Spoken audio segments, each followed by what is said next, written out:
Olá, vamos dar continuidade ao nosso estudo da eletricidade, né, mais especificamente do campo elétrico, estudando o fluxo elétrico e a lei de Gauss. Então, para começar esse estudo, a gente vai relembrar ou apresentar, né, a ideia do vetor área ou vetor superfície ou vetor normal, né? Então, toda vez que eu tenho uma superfície, né, eu vou ter um vetor que corresponde a essa superfície, né, o módulo dele sendo a área da superfície e a direção perpendicular à superfície em cada ponto, né? Então, esse é o vetor superfície, né? Então, a gente tem aqui um exemplo numa superfície quadrada, plana, né? Então, ele vai ser um vetor perpendicular a essa superfície. Se eu fizer a multiplicação aqui de um lado pelo outro, a área, eu vou ter então o módulo e a direção desse vetor superfície. Quando a superfície não é plana, a área, né, quer dizer, o módulo desse vetor é o mesmo, porque é a área, mas aí eu tenho diferentes direções, né? Então, na verdade, eu teria que fazer cada pedacinho de área numa determinada direção. Quando eu tenho aqui uma esfera, o vetor superfície ele vai ser a área da superfície esférica, que é 4πr ao quadrado, né? A área da casca esférica, e a direção, quando a superfície é fechada, a direção é para fora da figura, como está representado aqui nessa esfera, então. A gente vai usar esse vetor superfície para o cálculo do fluxo, né? Então, o fluxo elétrico, ele é definido como sendo o produto escalar do campo pelo vetor superfície. Então, é o campo que atravessa uma determinada superfície vezes o vetor superfície, né? O produto escalar entre um e outro. Como é um produto escalar, o fluxo vai ser uma grandeza escalar, tá? Então, o campo é uma grandeza vetorial, a superfície, esse vetor superfície é uma grandeza vetorial. Como o fluxo é o produto dessas duas grandezas, mas um produto escalar, eu tenho que o fluxo é só uma intensidade, tá? A unidade no sistema internacional é Newton metro quadrado por Coulomb, né? Então, uma análise dimensional, Newton por Coulomb é campo, vezes área, que é metro quadrado, então Newton metro quadrado por Coulomb. Se eu tenho uma superfície plana, né? Então um quadrado, uma circunferência plana e um campo elétrico uniforme, o fluxo é simplesmente essa conta aqui, né? Então o vetor campo elétrico vezes o vetor superfície. Então aqui a gente tem figuras que mostram, né, essa relação em superfícies planas. Então eu tenho aqui um círculo, né? E aí tem um campo elétrico aqui representado por essas setas, né? Então, aqui eu vou ter uma certa quantidade, quando tá na horizontal, eu vou ter uma certa quantidade de linhas de campo passando dentro dessa superfície. Então, eu vou ter um certo fluxo. Quando eu inclino a superfície, eu diminuo a quantidade de linhas que passam dentro dela, né? Então, aqui eu tenho 2, 4, 6 linhas. Aqui só passam 4 linhas. Então, o fluxo, apesar da superfície ser a mesma, o fato do ângulo entre elas ser diferente muda o fluxo, né? Então, aqui eu tenho um fluxo menor do que nessa situação aqui. E aqui eu não tenho nenhuma linha de campo atravessando a superfície, né? Não tem nenhuma linha de campo aqui, né? Elas estão tudo paralelas à superfície, nenhuma atravessa a superfície. Portanto, aqui eu tenho um fluxo igual a zero, né? Então, o fluxo elétrico ele vai ter uma relação com a quantidade de linhas de campo que estão atravessando aquela superfície que eu estou estudando, né? Então, a gente tem aqui um exemplo que envolve superfícies com diferentes ângulos, né, para a gente entender. Então, as setas grandes aqui, né, essas setas, menos esta, né, que está inclinada, é só para dar direção dessa superfície, mas as outras setas, elas são o campo elétrico, tá? Então, o campo elétrico é de 600 newtons por Coulomb, são todas essas setas aqui. Aqui tá o Sol e JK só para fazer a referência, para ajudar a gente a fazer a conta. Então, a gente vai fazer a conta de qual é o fluxo em cada uma dessas superfícies, nesse triângulo aqui, na superfície de trás, na base e nessa superfície da frente, tá? Então, começando por esse triângulo aqui. Então, o campo elétrico vai ser sempre 600I. 600I. Quem vai ser o vetor superfície nesse triângulo aqui? Vai ser a área desse triângulo, que é base vezes altura dividido por 2, então 3 vezes 4 dividido por 2. Em que direção? Na direção K, porque é perpendicular à superfície, então tá aqui na direção K.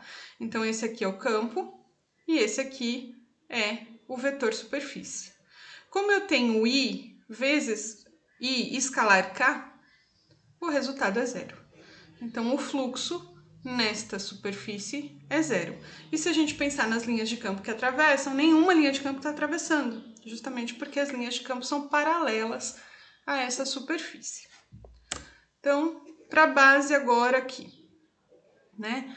O campo continua o mesmo, 600I, né? E agora qual é o vetor superfície aqui? Vai ser 3, que é esse comprimento aqui, vezes 4, que é a área. Qual é a direção? Menos J, porque tá para fora da figura, é uma figura fechada, então seria para fora, perpendicular a essa base, então seria menos J, né? Ao contrário aqui do vetorzinho J. Então, de novo, eu vou ter um I escalar menos J, que também dá zero. De novo, se pensar em termos das linhas de campo, não tem nenhuma cruzando essa superfície, porque elas são paralelas. Então, o fluxo na base também é zero. Na parte de trás aqui, campo 600I. E aí, qual vai ser o vetor superfície aqui? Vai ser 3 vezes 3. Né? A área 3 vezes 3. Em que direção? Direção menos I. Né? Para fora sempre, né? Então, tá aqui para trás menos I. Então, agora eu tenho um I escalar menos I, que dá menos 1. E tem um 9 vezes 600, então meu resultado, né, o fluxo elétrico nessa superfície que está aqui atrás é de menos 5.400 Newton metro quadrado por Coulomb. Então esse é o fluxo. Por que ele dá negativo? Porque ele está entrando na superfície fechada, né? Então quando eu tiver um campo saindo, o fluxo vai ser positivo. Quando tiver o campo entrando, eu vou ter um fluxo negativo. Então, nesse caso aqui, na superfície de trás, o campo está entrando na figura, né? Então, por isso que dá negativo. Por último, nessa superfície aqui da frente. Então, a gente vai ter os 600, continua sendo 600 o valor do campo. Aqui, né, eu tenho o triangulinho 3, 4, 5, então aqui a hipotenusa é 5, portanto a área dessa figura da frente é 3 vezes 5, né? E aí, só que ela tá inclinada, né? Para eu fazer a conta em termos de J, eu tenho que decompor esse vetor superfície. Esse ângulo aqui, ele vai ser igual a esse ângulo aqui de cima. A gente pode fazer essa análise por semelhança de triângulos, né? Então, esse ângulo é igual a esse ângulo aqui. Portanto, quem que vai ser a decomposição na direção I? Vai ser o cosseno desse ângulo aqui, que é 3 sobre 5. Então, 3 sobre 5 na direção I, né? E quem vai ser a componente J desse vetor superfície? Vai ser o seno desse ângulo, que é 4 dividido por 5, na direção J. Tá? Então, essa parte aqui é a decomposição desse vetor superfície, né? Em termos desse ângulo que é igual a esse ângulo aqui, né? Então, fazendo a conta aqui, né? eu vou ter que a parte em J dá zero, né? Então, I escalar J dá zero. Então, aqui eu só vou ter essa conta aqui, que é o I escalar I, que dá 1. Então, vou cortar aqui o 5 com 5, vou ter 9 vezes 600, que dá 5.400. Então, o fluxo elétrico nessa superfície aqui da frente é 5.400 positivo. Então, fazendo uma análise mais conceitual desse resultado que a gente chegou.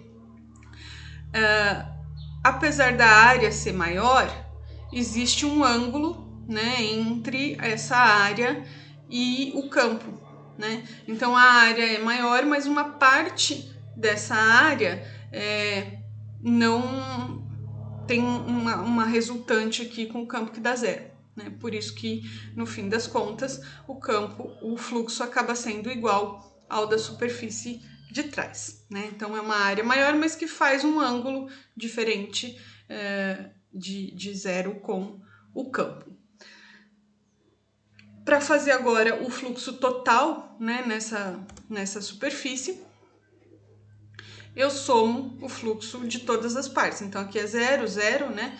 Então, eu só tenho que somar a parte de trás com a parte da frente e eu vou ter um fluxo total, então, na superfície fechada, que é igual a 0. Bom, isso a gente fez no caso de um campo elétrico uniforme numa superfície plana. Mas nem todas as situações são assim. Então, a gente tem alguns problemas de física que envolvem superfícies não planas, né? Na verdade, muitos problemas, né, que envolvem superfícies não planas, como esferas, um fio condutor, né? São os problemas mais comuns de eletricidade. Então, a forma genérica, né, a equação genérica para o fluxo é essa daqui. Então, é a integral numa superfície, numa área, né, numa área do campo vezes a superfície, a área né, o vetor superfície. Então, esse círculo é porque não tem que ser numa superfície fechada, né? E aí, aqui a gente tem um exemplo para uma superfície esférica, né? Então, aqui eu tenho a expressão geral para o fluxo. E o que eu fiz? Eu troquei esse campo, que é um vetor campo. Então, eu troquei ele por um módulo e uma direção, né? Qual é a direção? É essa direção R, que é a direção para fora da esfera, né? Então, o fluxo vai ser campo, módulo do campo na direção do vetor superfície, vezes essa área, né, também na direção do vetor superfície, né? Então, aqui a gente tem um campo saindo da esfera, né? Aqui está a carga no centro da esfera, então tem um campo saindo da esfera e tem um vetor superfície também saindo da esfera. Então, esse R vezes R dá 1. O fluxo, o campo, se ele é devido a uma carga que está aqui no centro, ele vai ser constante na esfera inteira. Então, eu posso tirar ele da integral. E aí fica simplesmente a integral da superfície esférica, que é 4πr ao quadrado, tá? Então, o fluxo elétrico para essa superfície esférica é o valor do campo vezes 4πr ao quadrado. Então, qual é o campo? O campo a gente já viu como calcular, né? O campo que é produzido por uma carga, né, a uma certa distância. A distância aqui é 0,1 metro. Então, para calcular o campo, o módulo do campo a uma distância de 0,1 metro de uma carga, eu uso a constante, 1 sobre 4πy0, ou K, né, vezes o valor da carga dividido pelo raio, pela distância ao quadrado, né? Então, aqui está o 8,99 vezes 10 a nona, que é o K, o 4 micro, que é o valor da carga, dividido pela distância ao quadrado. Então, eu tenho um campo de 3,6 vezes 10 a sexta Newton por Coulomb. E aí, eu multiplico isso pela área 4πr ao quadrado. Né? Então, aqui eu vou ter o fluxo que está passando nessa superfície esférica aqui. Tá? Essa ideia desse cálculo do fluxo vai ajudar a gente a entender o problema que, de fato, a gente usa, né? Quer dizer, esse fluxo elétrico é um meio para chegar no cálculo do campo, tá? Então, a gente vai usar essa ideia aqui dessa casca esférica que tem lá uma carga no centro ou que tem uma distribuição de cargas para achar expressões para o campo. A partir justamente da lei de Gauss, né?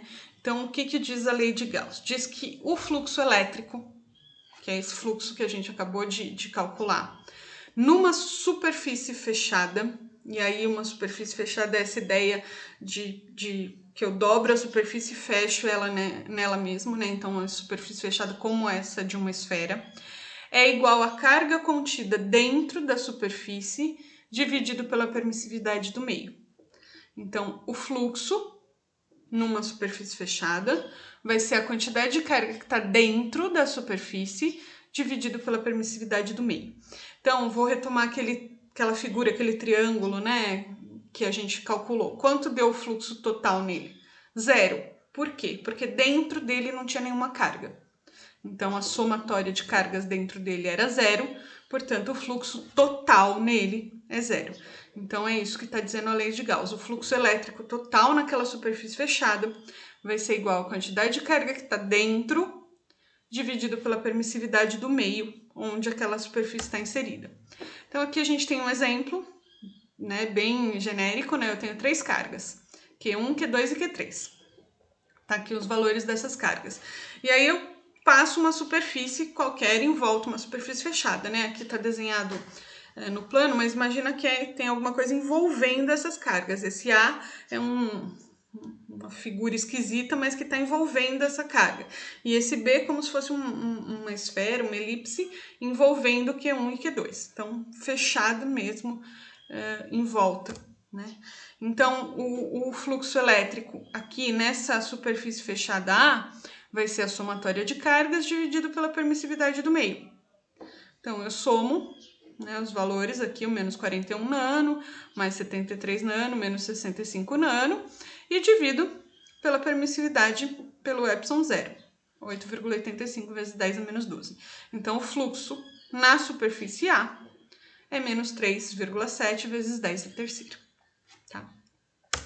Na superfície B, se eu pegar só aqui, então só tem a carga 1 e a carga 2, dividido pela permissividade do meio. Tá? Então, é uma conta bastante simples, né? Pensar nesse total de cargas dividido pela permissividade do meio, essa é a lei de Gauss. Onde que a gente usa a lei de Gauss? A gente usa em problemas que possuem uma simetria. Tá? Então, por exemplo, quando eu tenho uma carguinha lá, um problema com uma carga, o campo elétrico em torno dessa carga vai ser igual em diferentes cascas esféricas, né, que vão estar em volta dessa carga pontual. Então, eu tenho uma simetria esférica em volta dessa carga, né? Eu vou ter várias esferas que vão estar com campos elétricos iguais a certa distância da carga. Quando eu tenho um fio condutor, eu tenho um cilindro, né, vários cilindros ali em volta daquele fio condutor que tem campos semelhantes. Então, eu vou afastando na forma de cilindro e tem uma simetria. Aqui, por exemplo, eu tenho uma placa, né, carregada. Então, numa placa carregada, eu posso desenhar cilindros assim, né? E aí as chapas desses cilindros vão ter uma simetria em relação à placa, ou eu posso desenhar quadradinhos, né? E aí esses quadradinhos vão ter uma simetria em relação a essa placa. Então, quando eu consigo estabelecer uma simetria no meu problema do campo, eu consigo aplicar essa ideia da lei de Gauss. E aí eu faço superfícies imaginárias em volta das minhas cargas, né? Então a esfera que eu desenho em volta da minha carga é uma esfera imaginária, né? Eu quero saber qual é o campo a uma certa distância, então eu desenho uma esfera em volta da minha carga, aquela distância da carga. Eu quero saber qual é o campo a uma certa distância de uma placa. Então eu desenho um cilindro imaginário que tem uma das extremidades dele aquela distância da placa. Ou eu tenho um fio condutor. Eu quero saber qual é o campo elétrico a uma certa distância desse fio condutor. Eu desenho um cilindro em volta desse fio, sendo a lateral desse cilindro na distância que eu quero calcular o campo. Então, eu faço uma superfície imaginária, fechada, que tenha uma simetria com o problema que eu estou querendo investigar. E a partir dessa superfície gaussiana, então imaginária, eu aplico a lei de Gauss. Então, a definição de fluxo, né, é campo elétrico vezes a área da superfície numa superfície fechada. Então, o fluxo elétrico na superfície fechada vai ser a somatória das cargas que tem dentro da superfície dividido por ε0. Então, essa é a definição de fluxo e esses dois combinados são justamente a lei de Gauss. E aí, na situação simétrica, eu estabeleço uma superfície gaussiana, acho uma expressão para a carga que está dentro, né, para esse somatório de cargas aqui, e aí resolvo essa expressão isolando o E. Então, vou encontrar a expressão para o campo elétrico. A gente vai ver dois exemplos de como fazer isso, vai ficar um pouco mais claro. Então, se eu tenho um fio condutor, né, tem um fio condutor aqui na direção J. Primeira coisa é achar a simetria desse problema. Então, para um fio condutor, a figura, né, mais simétrica é um cilindro. Então, eu vou desenhar um cilindro em volta desse fio condutor. Tá? Então, desenhei aqui o cilindro, estabeleço uma distância, né, um raio para esse cilindro, que é justamente a distância que eu quero calcular. Né? Eu quero saber qual é o campo elétrico a uma certa distância desse fio. Qual distância? R. Desenho aqui o vetor superfície para esse cilindro, que é esse vetor R aqui. E ponho uma altura H qualquer, é arbitrária, é uma superfície imaginária. Então, meu cilindro tem um tamanho aqui H. Desenhei a superfície, agora eu vou estabelecer uma expressão para a somatória das cargas. Então, esse fio condutor tem uma densidade de cargas, né? Tem uma distribuição de cargas nele que é dada por lambda. Né?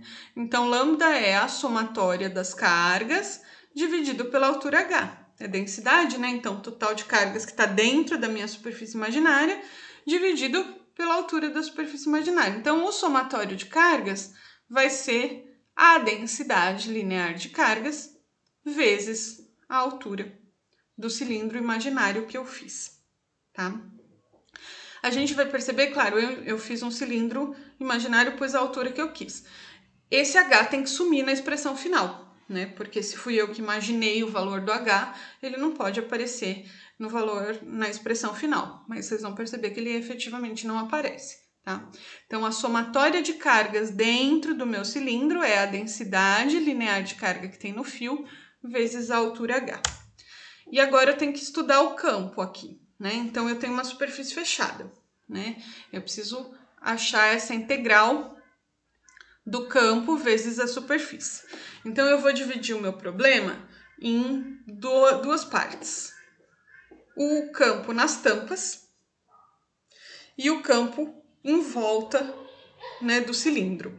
É a mesma ideia que a gente fez lá com a figurinha, né? A gente dividiu o triângulo, a parte de trás, a de baixo, a da frente. Então, aqui a gente vai dividir em duas partes para fazer o fluxo. As tampas e a parte em volta, né? Então, aqui na tampa eu tenho o campo em volta do fio, ele é para fora, saindo do fio, né? Então, Aqui eu tenho um campo saindo do fio, então ele é um E constante, porque está a mesma distância do fio, na direção R. O campo vai ser esse. E a superfície da tampa é a área aqui, né, da tampa, vezes J. Então, eu vou ter um R vezes J. Portanto, isso vai dar zero. Então, o fluxo elétrico nas tampas do meu cilindro é igual a zero. Tá? É a mesma ideia das superfícies em que o campo é paralelo, né? As linhas de campo estão paralelas à superfície, então nenhuma linha cruza, o campo é zero. Então, aqui essa parte da tampa vai sumir, é igual a zero. Eu só vou ter efetivamente um fluxo no corpo do cilindro. E aí ele vai ser um campo constante E na direção R, vezes a superfície do cilindro, também na direção R. Então, R vezes R dá 1. Eu vou ter, então, só o campo, que é constante, porque está a mesma distância do fio, então ele sai da integral. Integral de ds. E aí, quem é ds? É essa superfície em volta, né? Que é o 2πr vezes h. Então, essa expressão aqui, o fluxo nessa superfície aqui em volta do fio é 2πr vezes h.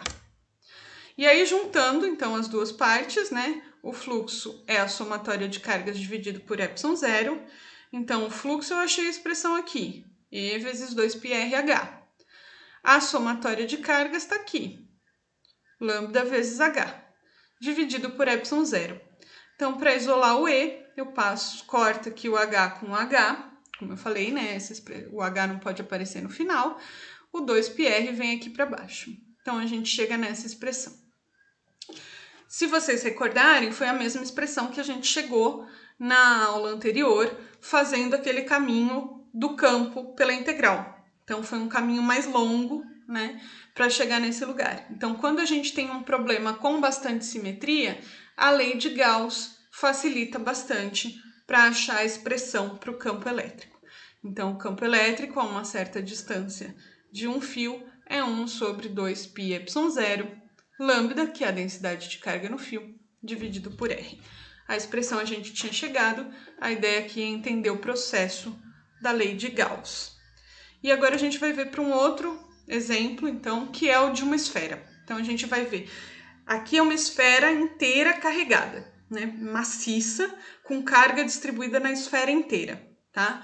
E aí a gente vai ver qual é a expressão para o campo dentro dessa esfera maciça carregada e fora da esfera. Então, a densidade de carga na esfera é a carga total dividido pelo volume da esfera. 4/3 de πr ao cubo, sendo R grande, esse aqui R grande, o raio da esfera. Então, essa é a densidade, né? E aqui está só o 3 passado aqui para cima. Então, a densidade de carga na esfera inteira é 3Q dividido por 4πr ao cubo. Agora eu vou desenhar, eu quero saber dentro da esfera, então eu vou desenhar uma superfície gaussiana com simetria. Então eu desenho uma esfera dentro daquela esfera real, né? Como eu quero saber o campo lá dentro, eu desenho uma esfera imaginária dentro com o mesmo centro, né? Centrada no mesmo lugar, só que com outro raio. Então, com esse raio R aqui.